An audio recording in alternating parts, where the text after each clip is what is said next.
El curso pretende ser una aproximación a lo que se está haciendo ahora, bueno, ahora cuando digo ahora en los últimos años, digamos, en el cómic, tanto a nivel nacional, porque vienen autores sobre todo nacionales, pero también se está repasando a autores internacionales y desde una perspectiva que es algo que se quería desde el principio, desde una perspectiva relacionada con otras artes. Es decir, se suele hablar de la influencia de otras artes, del cine, de las artes visuales, artes plásticas en el cómic, pero no se suele hablar tanto, por lo menos en mi experiencia, en cursos así parecidos o jornadas de este tipo, no se suele hablar tanto al revés, es decir, de la influencia que ha tenido el cómic en esas otras artes, ¿no? Entonces, digamos que esas dos perspectivas, esa influencia recíproca, van a estar muy presentes y de hecho, desde ayer que empecé el curso, pues han estado, ¿no? Y luego el perfil de los invitados, que también estaba pensado desde el principio que fuera, digamos, mitad aproximadamente de un perfil académico, de profesores universitarios, con expertos en los temas del curso,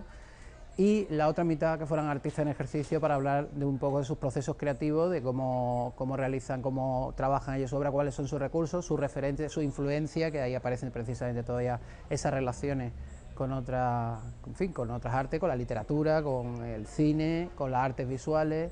y ese es un poco el planteamiento general del curso. Pues yo voy a hablar precisamente de las relaciones, a menudo problemáticas, la verdad, que ha tenido el cómic con las bellas artes, ¿no? de un sistema del cual ha estado tradicionalmente excluido por unas razones que pretendo explicar aquí, o por lo menos apuntarlas, porque eso sería largo de explicar. Bueno, y, y al hilo de eso, pues voy a hablar también precisamente de cuáles han sido esas relaciones e influencias también de diferentes artes en el cómic a lo largo de la historia, con ejemplos concretos, o sea, desde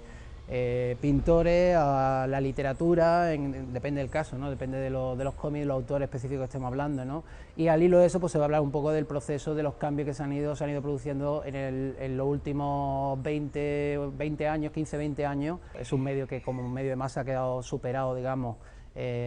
por audiencia, ¿no? Y por las tecnologías, pues por otros, ¿no? Desde primero fue por la televisión,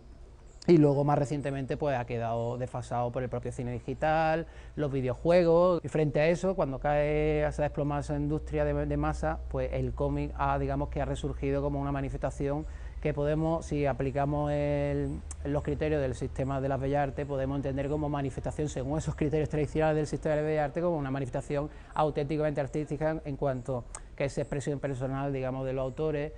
que hacen esos cómics, aunque bueno, puedan tener implicaciones comerciales, pero ya no se trabaja como antaño, ¿no? Como antiguamente, bajo órdenes, digamos, de los editores, como una industria, digamos, de productos de consumo, ¿no? Y ese proceso, lo que ahora,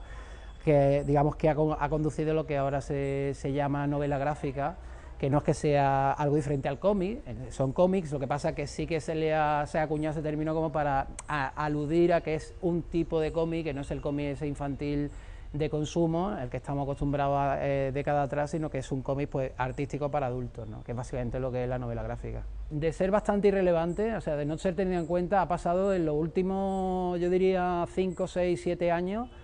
de la década pasada hacia acá, ha pasado a tener un papel, a ser tenido, digamos, en cuenta por el mundo, digamos, por el sistema del cómic internacional.